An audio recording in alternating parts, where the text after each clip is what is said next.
À la question de savoir quels conseils donner aux pays du monde avant l'introduction de nouveaux tarifs, une réponse simple a été donnée. Continuer à travailler dur, malgré des années d'exploitation par d'autres États. Il a été indiqué que parfois même les amis en économie pouvaient être pires que les ennemis, mais il est important de ne pas abandonner et de croire que la situation s'améliorera progressivement. Au Brésil, ce conseil n'a pas été accepté, et des manifestations ont eu lieu. Les gens sont descendus dans la rue pour exprimer leur mécontentement face aux nouveaux tarifs.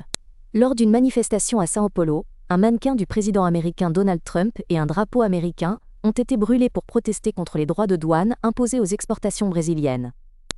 L'action a eu lieu le lendemain de l'annonce par les États-Unis de l'imposition d'un droit de 50% sur toutes les importations en provenance du Brésil.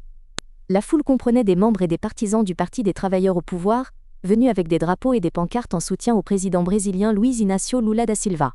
Un représentant a déclaré que le Brésil traite avec d'autres pays en tant que partenaire interdépendant, et que beaucoup dépendent de lui encore plus qu'ils ne dépendent d'eux. Il est souligné que l'Amérique latine et le Brésil ne sont pas l'arrière-cour d'autres pays, et que la fiscalité injuste est inacceptable. Le président Lula a affirmé la souveraineté du Brésil et a déclaré que l'État interviendrait dans le commerce pour protéger ses intérêts. Il a noté que le processus ne s'arrêtera pas aux tarifs imposés, et que les deux parties subiront des pertes dans cette guerre commerciale. C'est un processus conjoint dans lequel les deux parties doivent prendre en compte les conséquences des mesures mises en place et chercher des compromis pour l'avenir. Pour les États-Unis, cela n'a jamais été le cas.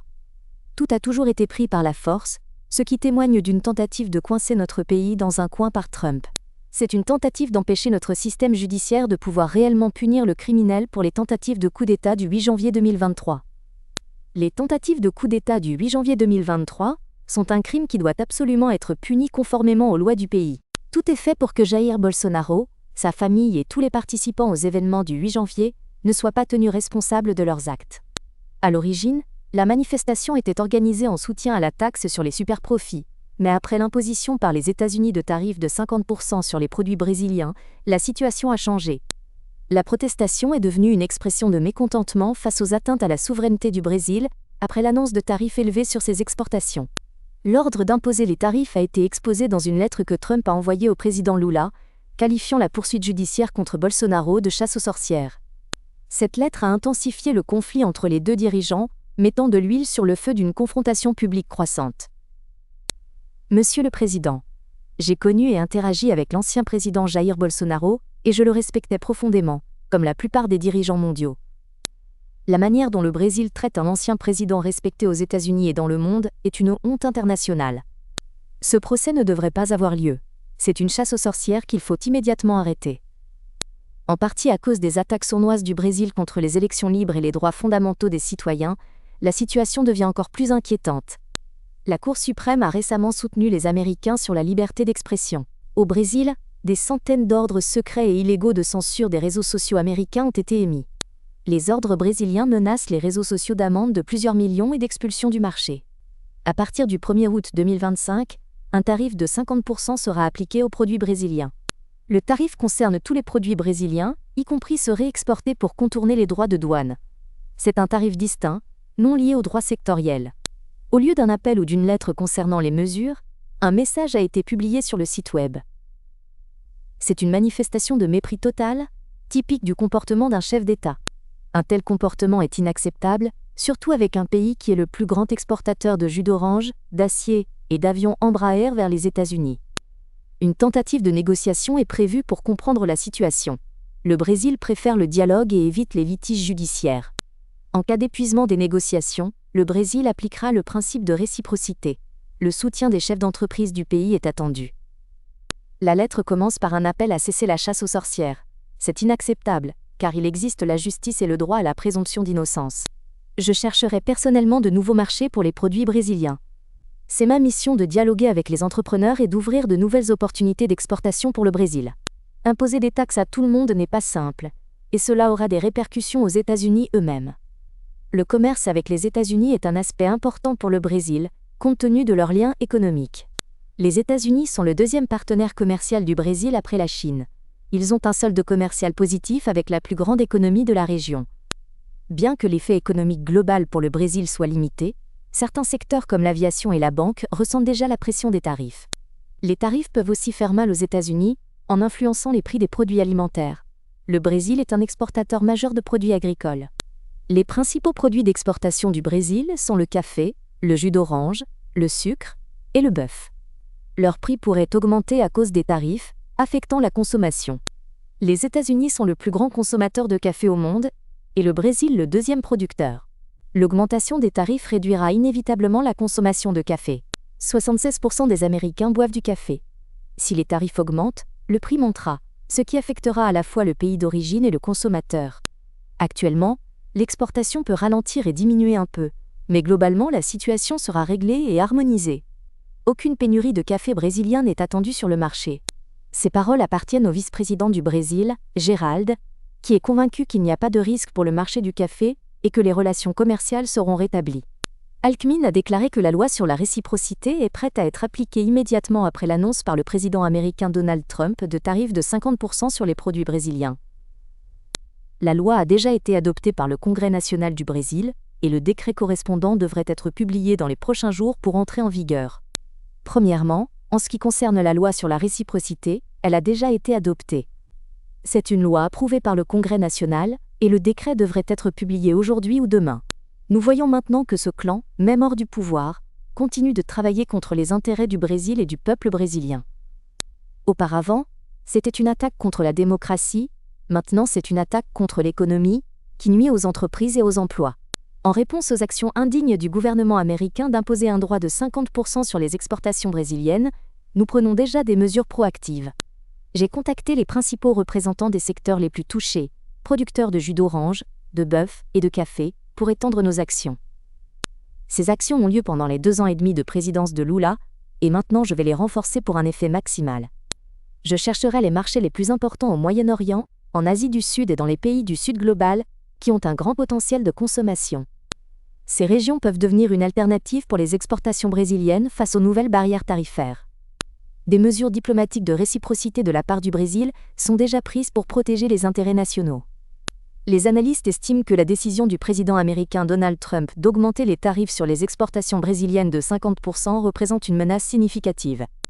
L'ingérence dans les affaires intérieures du Brésil pourrait nuire aux deux économies. La lettre du président Trump justifie les nouveaux tarifs par des aspects juridiques, politiques et idéologiques du pays. Cette justification est en réalité une ingérence dans les affaires intérieures sous prétexte de relations commerciales et repose sur des hypothèses qui ne correspondent pas toujours à la réalité. Les tarifs déclenchent une réaction en chaîne qui pourrait rendre la vente d'avions brésiliens et d'autres produits d'exportation non rentables, tant pour les États-Unis que pour le reste du monde. Au final, les deux économies souffrent, et les consommateurs aux États-Unis et au Brésil paieront plus, ce qui nuira de toute façon aux deux parties. Beaucoup peut changer d'ici le 1er août, et il est probable que la diplomatie entame un dialogue actif menant à un accord économique. Un tel accord permettra de maintenir les relations commerciales entre les pays malgré les difficultés actuelles et les différends tarifaires. Le comportement de Trump avec la Chine, le Canada et l'Union européenne ressemble à une partie d'échecs. Un coup a été joué, mais le roi est encore loin.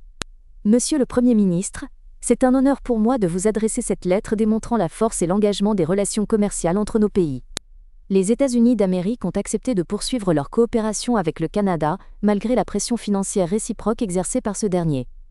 En raison de la crise nationale liée au fentanyl, partiellement causée par l'incapacité du Canada à stopper le flux de drogue, de nouveaux tarifs ont été imposés au Canada. Au lieu de coopérer avec les États-Unis, le Canada a répondu par ses propres tarifs. À partir du 1er août 2025, les États-Unis appliqueront un tarif de 35% sur les produits canadiens. Ce tarif s'appliquera indépendamment de tous les tarifs sectoriels existants.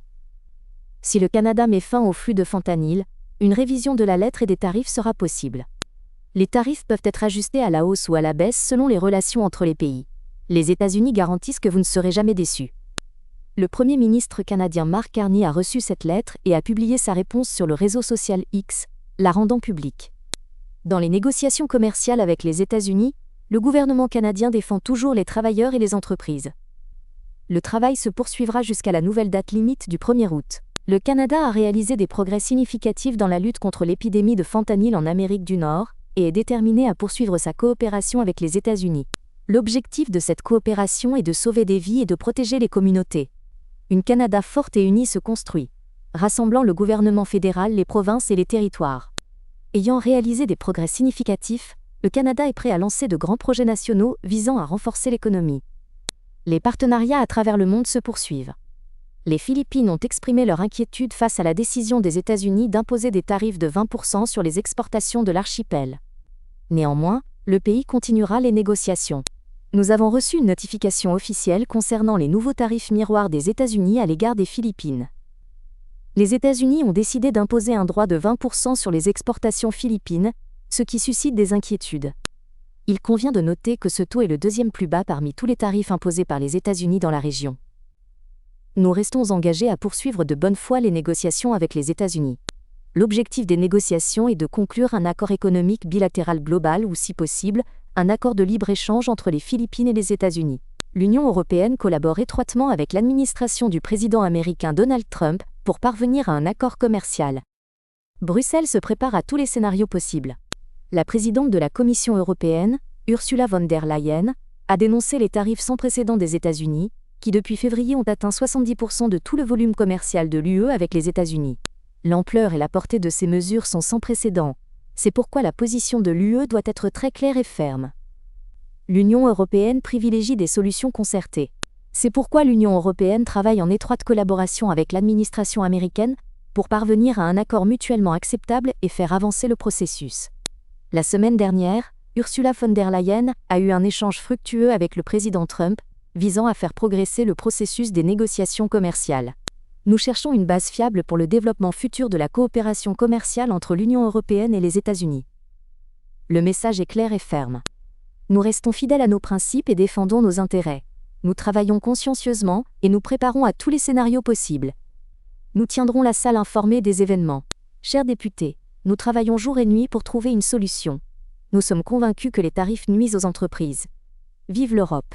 Merci de votre attention. Le chancelier allemand Friedrich Merz a exprimé son optimisme quant à la capacité de l'Union européenne à conclure un accord commercial avec les États-Unis d'ici la fin du mois. Je suis prudemment optimiste quant à la conclusion d'un accord avec les États-Unis dans les prochains jours, au plus tard à la fin du mois, ce qui est important pour une économie orientée vers l'exportation. Cela concerne les industries chimiques, pharmaceutiques, mécaniques, automobiles, sidérurgiques et de l'aluminium. Beaucoup est en jeu ici. Je maintiens personnellement un contact étroit avec le gouvernement américain, le président et la Commission européenne afin de parvenir au plus vite à un accord commercial avantageux. L'objectif est d'assurer un commerce mutuel entre l'Amérique et l'Union européenne avec des tarifs minimaux, ce qui profite aux deux parties. Le gouverneur de la Banque centrale du Sri Lanka, Nandalal Weerasinghe, a déclaré qu'il est encore trop tôt pour évaluer l'effet économique de l'introduction d'un tarif de 30% sur les produits du Sri Lanka. L'industrie de la confection du Sri Lanka espère la poursuite des négociations avec les États-Unis, car les tarifs placent le pays dans une position désavantageuse. L'introduction de tarifs crée des difficultés pour l'industrie de la confection du pays par rapport aux principaux concurrents sur le marché mondial. Les États-Unis représentent environ 40% de l'ensemble des exportations de vêtements du Sri Lanka. L'impact des nouveaux tarifs sur l'économie est encore inconnu et nécessite une étude approfondie. Il est trop tôt pour prévoir les pertes d'emplois et autres conséquences pour l'économie sri-lankaise dues aux nouveaux tarifs américains. Pour le Sri Lanka, cette situation reste incertaine, car il s'agit d'un phénomène mondial affectant l'exportation et l'économie du pays. On s'attend à ce que les exportations de vêtements du Sri Lanka diminuent d'environ 3% du PIB, ce qui est plus important que dans d'autres secteurs économiques. Le PIB du Sri Lanka pourrait diminuer entre 0,25% et 1,5% à cause des tarifs américains. Le principal problème est la réduction de la demande des consommateurs sur le marché américain, notamment en raison de la hausse des tarifs globaux sur les importations de vêtements. Les vêtements sri-lankais sont principalement destinés au marché américain, c'est pourquoi ce secteur sera le plus affecté par les tarifs. Les entreprises sri-lankaises tenteront d'adopter des méthodes de travail plus efficaces et économiques pour compenser partiellement les coûts accrus. Les acheteurs aux États-Unis devront également supporter une partie des coûts supplémentaires liés aux nouveaux tarifs sur les vêtements. Le gouvernement du Sri Lanka pourrait simplifier les procédures d'exportation à la douane afin d'accélérer la logistique et de réduire l'impact négatif des tarifs. Les habitants de l'Irak sont sceptiques quant à l'impact possible des tarifs américains de 30% sur leur économie, estimant que les conséquences seront limitées. La majorité des Irakiens sont convaincus que les mesures américaines seront insignifiantes, compte tenu de la forte dépendance du pays à l'exportation de pétrole. Les tarifs imposés par les États-Unis ne concernent en rien l'exportation de pétrole. S'il y avait eu des sanctions ou des droits sur les produits pétroliers, cela aurait été une catastrophe pour l'économie irakienne, dépendante à 95% du pétrole. Heureusement, par la volonté d'Allah, Nous sommes loin de cette situation. Je ne pense pas que cela affectera l'économie irakienne, car le pétrole est la seule chose que nous exportons. Nous exportons du pétrole, tandis que tous les autres produits, légumes, aliments, pièces automobiles, sont importés d'autres pays. C'est pourquoi je ne crois pas que l'imposition de tarifs nous affectera. Quant à la Malaisie, où le secrétaire d'État américain Mark Rubio a passé plusieurs jours lors d'un forum, elle ne compte pas franchir certaines lignes rouges dans les négociations avec les États-Unis. Les négociations avec Washington se poursuivent, l'objectif étant de réduire le tarif de 25% sur les exportations malaisiennes. Nous avons mené les négociations de bonne foi, avec de grandes concessions. Cependant, nous avons fermement défendu les questions importantes des intérêts nationaux et de la souveraineté. Il y avait des lignes rouges sur lesquelles nous ne pouvions pas faire de compromis. Parfois, c'était difficile et exigeant, mais l'objectif restait clair: assurer l'accès au marché d'exportation, moderniser l'économie et protéger les moyens de subsistance des Malaisiens. Nous ne voulons pas conclure un accord juste pour le plaisir de conclure un accord, n'est-ce pas? Si nous pouvons conclure un accord, dans l'ensemble, l'accord bénéficiera à la Malaisie, aux entreprises malaisiennes et aux citoyens. Si aucun avantage n'existe, il ne doit pas y avoir d'accord. C'est juste, n'est-ce pas? Nous devons être fermes et ne pas accepter n'importe quoi. Les négociations exigent justice, une approche globale et l'inclusivité pour que le résultat profite à toutes les parties. Si une répartition 50-50 est proposée, je suis enclin à mettre fin aux négociations sur les tarifs. Cependant, les délais jouent un rôle clé dans l'atteinte du résultat des négociations. Le diable est dans les détails, et parfois il faut du temps pour les discuter et les approuver soigneusement afin d'éviter les erreurs et les malentendus dans l'accord. Donald Trump a déjà envoyé des lettres annonçant l'imposition de tarifs à partir du 1er août à au moins 20 pays, ce qui affecte considérablement les relations commerciales internationales. N'oubliez pas de vous abonner à la chaîne un jour, de liker et d'activer la cloche pour ne pas manquer les nouvelles vidéos intéressantes et les informations actuelles.